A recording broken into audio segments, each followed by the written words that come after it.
And absolutely passionate about learning, practice करते चले जा रहे हो, करते चले जा रहे हो, करते चले जा रहे हो, करते चले जा रहे हो उस फील्ड में।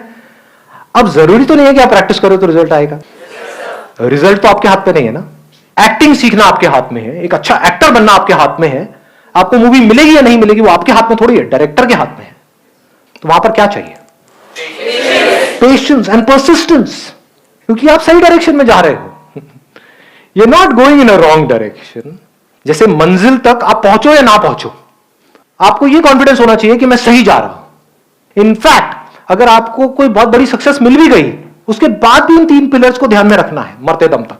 कितनी देर लगती है सक्सेस को फेलियर बनने में? कितनी देर? आप मानो आपने बहुत पैशनेट हो आप क्रिकेट को लेकर के, मैं क्रिकेट का एग्जांपल इसलिए दे रहा हूं, आप सब आराम से रिलेट कर पाओगे। बहुत आपने प्रैक्टिस करी, आपको रिजल्ट मिल गया, आप इंडियन टीम में पहुंच गए। उस टीम से बाहर निकलने में कितनी देर लगेगी जी? मानो आपको 1 मौका मिला, 2 मिला, 3 मिला, 4 मिला, उसके बाद में आपको बाहर कर दिया गया। लेकिन अगर आप इस गेम को समझ गए हो जिसकी मैं बात कर रहा हूं, इसको बोलते हैं जिंदगी का खेल। खेल को समझ गए तो आप क्या कहोगे? क्या मेरी प्रैक्टिस ठीक है? क्या जिस तरह से मैं खेल रहा हूं वो ठीक है?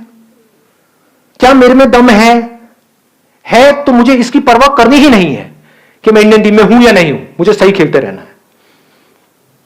This is called persistence. This is not a negative word, this is an extremely positive word. Persistence को, पेशेंस को हम नेगेटिव समझते हैं ना जी। This makes you stronger. तो अगर सब कुछ मिल करके आपसे छीन भी लिया गया, आपको रत्ती भर भी फर्क नहीं पड़ेगा अगर इस खेल को आप समझ गए हो तो, क्योंकि आपकी सेल्फ एस्टीम तगड़ी है। भाई मेरे खेल में तो दम है, कब तक नहीं मेरे को मौका देंगे? कब तक मेरे को रोकेंगे आगे जाने से?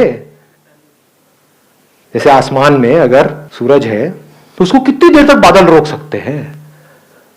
उसकी चमक को कितनी देर तक रोका जा सकता है? कुछ देर तक।